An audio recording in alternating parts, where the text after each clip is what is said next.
Salut à tous! Aujourd'hui on va parler de ces trois livres-là que j'ai finis. Ce n'est que des polars, donc on va en parler. Je vais vous donner un petit peu mon avis sur ces trois bouquins que je vais probablement mettre en vente si je ne les ai déjà pas vendus à l'heure que vous regardez cette vidéo. Voilà, on va découvrir ce qu'il y a dedans. Eh bien, on va commencer par ce livre-là de Giacometti et Raven que j'ai lu en été, donc que j'ai décidé d'en parler que maintenant. Je vous avoue que c'est un peu long quand même pour vous raconter ce que j'ai lu dedans. Mais quand même, j'ai tout noté dans mon petit carnet que je vais vous dévoiler,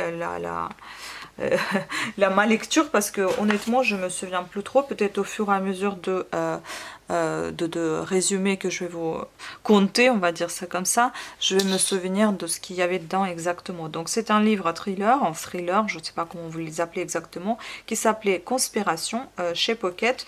Au départ il a été édité par Albin Michel, il me semble. Non, c'est pas par Albin Michel, c'est J.C. Lattès. Donc Jean-Claude Lattès ou Lattès.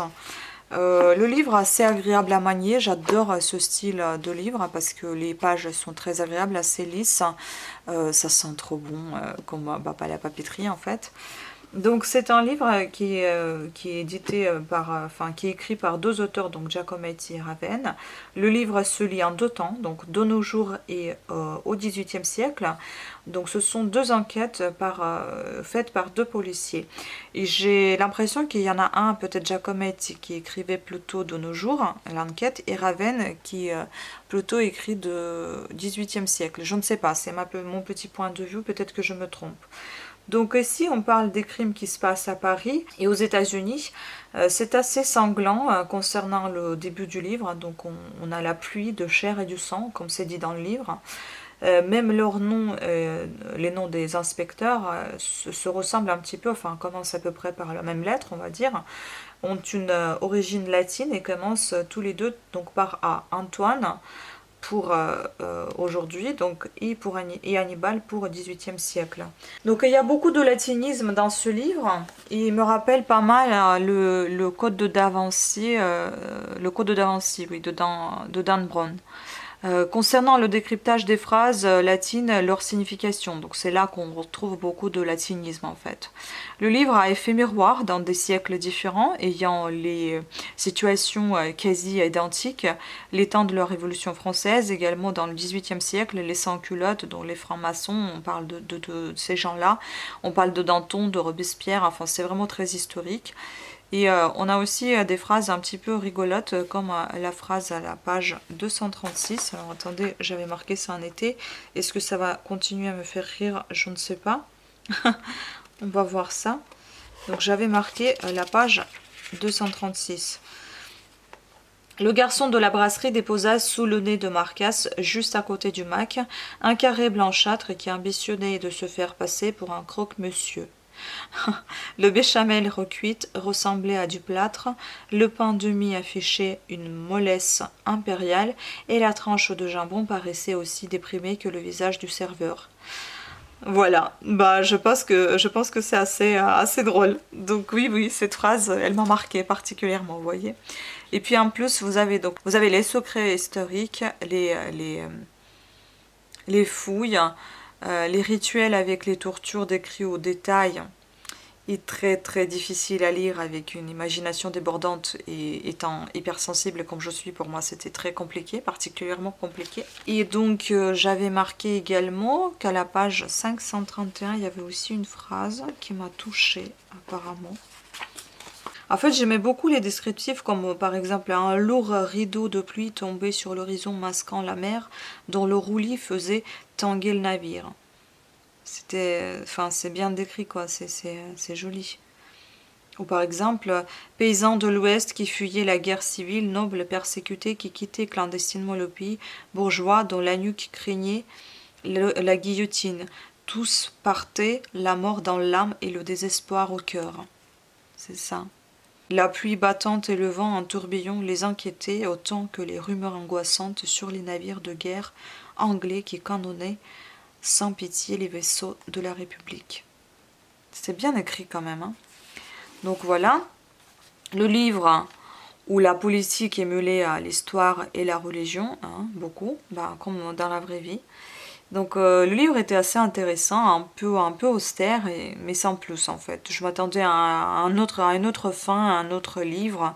Il m'a laissé un petit peu perplexe, il m'a laissé pas vraiment sur ma faim, parce que la fin y était, mais il m'a un petit peu laissé perplexe, parce que c'est vraiment pas ce que j'attendais à lire.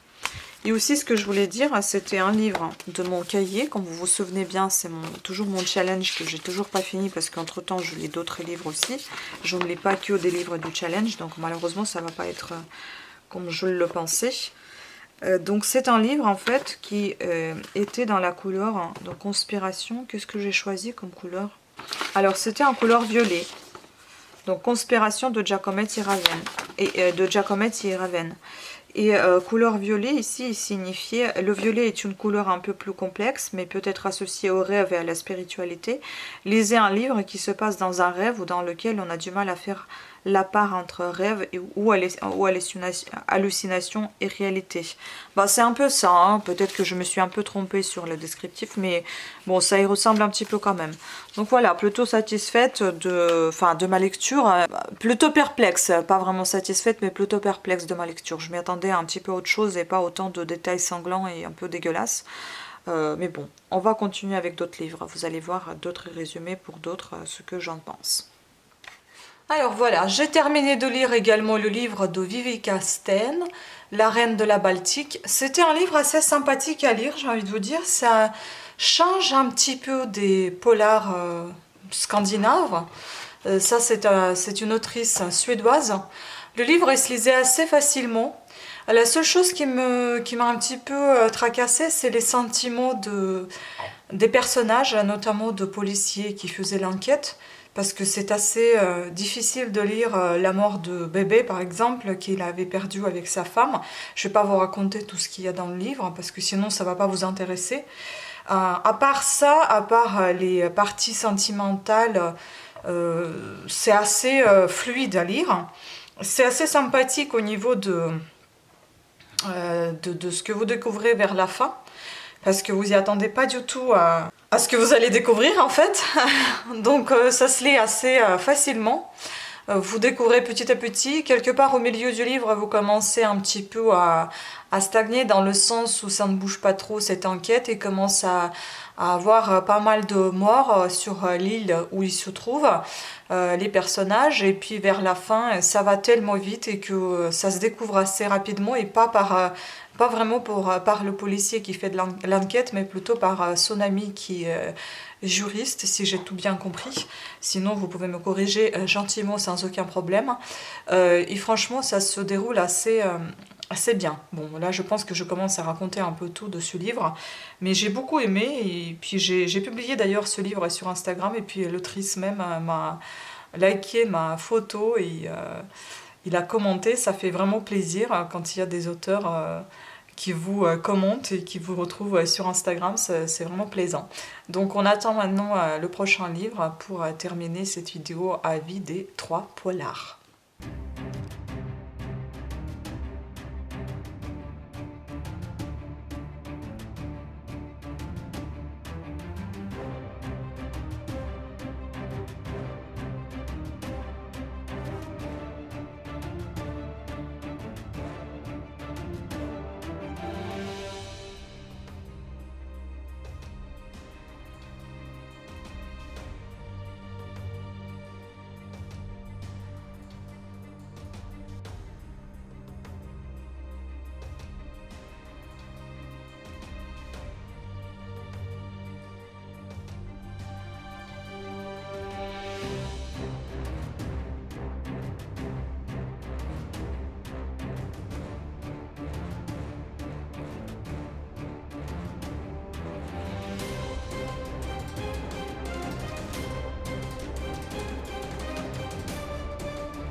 Quelle perte de temps! J'ai déjà enregistré cette vidéo et je crois que je l'ai supprimée ou bien j'ai pas appuyé sur le bouton enregistrer. Bref, je réenregistre.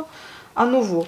Donc il me reste ce dernier livre dont je vais vous parler. Heureusement que j'ai tout noté, sinon ça va pas être possible la deuxième fois. Donc déjà je voudrais vous dire que ce livre faisait partie de mon défi des couleurs. Si vous vous souvenez bien, je l'ai fait en 2019 il me semble, ou fin 2020, j'en sais rien. Enfin pas fin, c'était un été.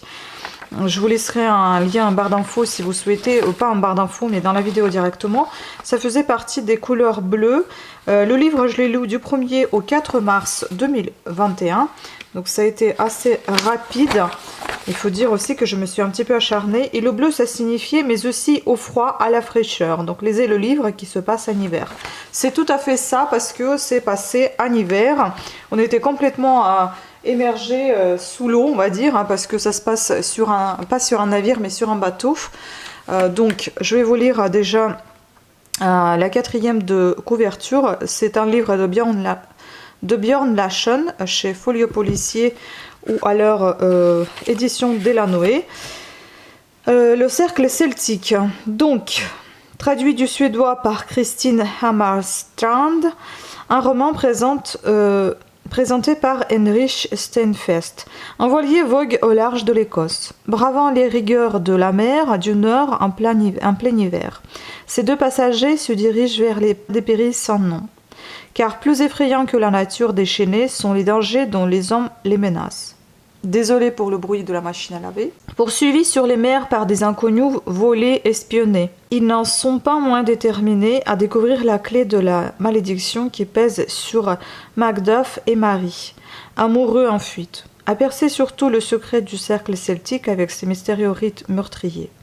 Du Danemark aux îles Hébrides, de tempêtes en bourrasque et de surprises en révélation, les deux aventuriers de la mer vont accomplir un étonnant voyage et mettre au jour quelques sinistres vérités.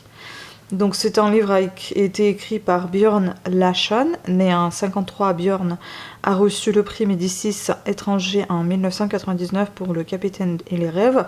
Comme le héros de Cercle Celtique, il a vécu plusieurs années sur son bateau, le Rustica, et a navigué au large de la Bretagne, de l'Écosse et de l'Irlande.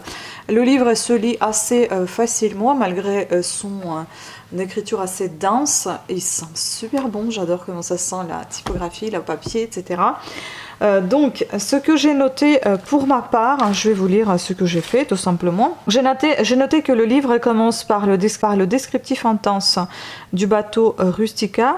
Le propriétaire de ce bateau, Ulf, est un personnage principal qui se situe dans la ville Dragor, ça débute dans cette ville-là. Le personnage principal est danois, qui travaille en Suède, donc il fait des voyages entre la Suède et le Danemark. Et il fait une rencontre assez surprenante avec un certain Écossais qui se prénomme Macduff, et ensuite avec un autre personnage qui se prénomme Pekka et qui est un Finlandais. Les ennuis commencent à partir de ces rencontres-là, qui ne présageaient rien de particulier. Donc Macduff s'intéresse à Pekka beaucoup, sans se prononcer que c'est un Pekka, il s'intéresse beaucoup à un pêcheur qui pourrait naviguer dans ces zones-là.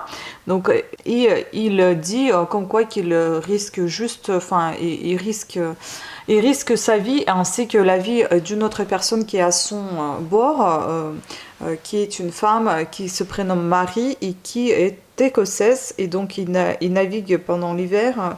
C'est assez rude et c'est assez dangereux, donc il s'inquiétait pour ça. Donc il cache vraiment pas son intérêt, il s'intéresse vraiment énormément et questionne beaucoup Ulf à ce sujet.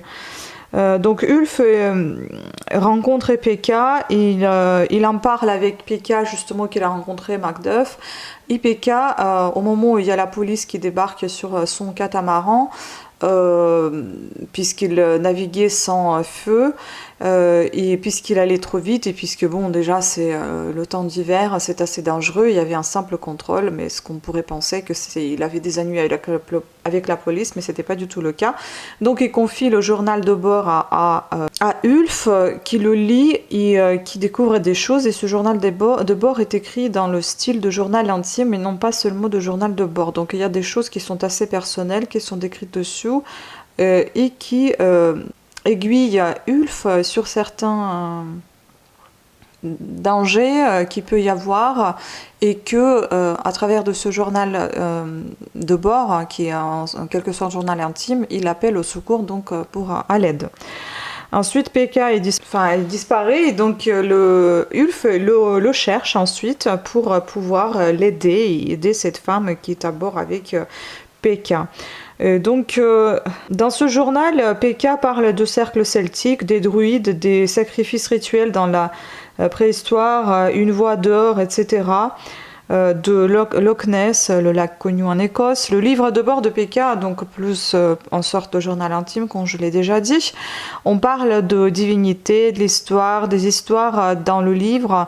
Dans ce livre qui prend plutôt une tournure magique qu'historique. On se sent à la place d'Ulf, on est vraiment imprégné dans cette histoire, et on est vraiment on vit à travers cette lecture ce personnage en fait.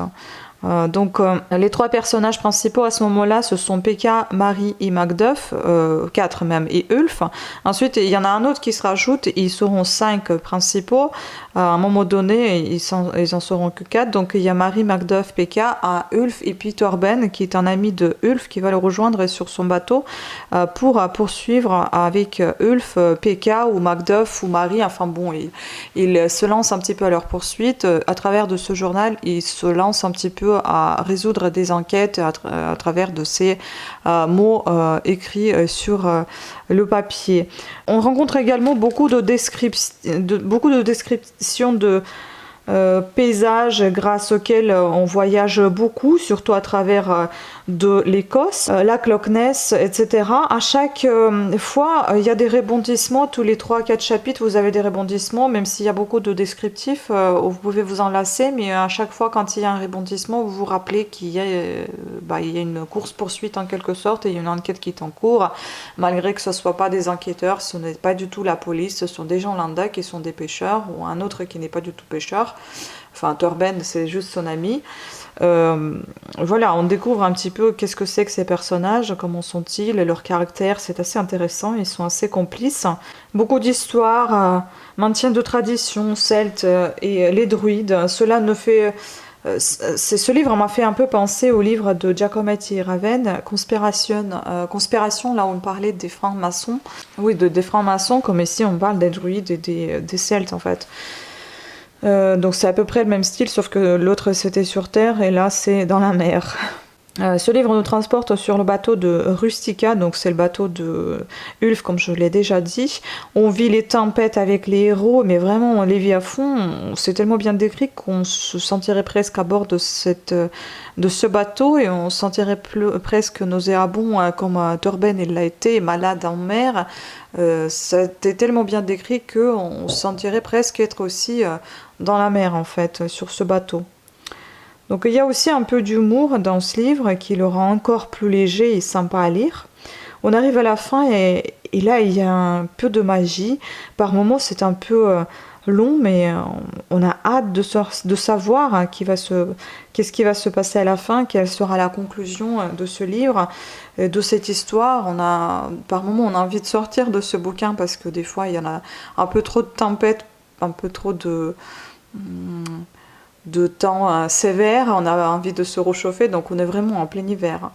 Donc voilà, le livre il était plutôt pas mal, c'est assez intéressant pour quelqu'un qui ne sait pas ce que c'est que les livres de navigation, ça peut être plutôt sympa parce que vous rencontrez pas mal de vocabulaire que moi je connaissais pas, et bon bah j'ai pas retenu puisque ça me sera pas vraiment utile, mais c'est assez sympa.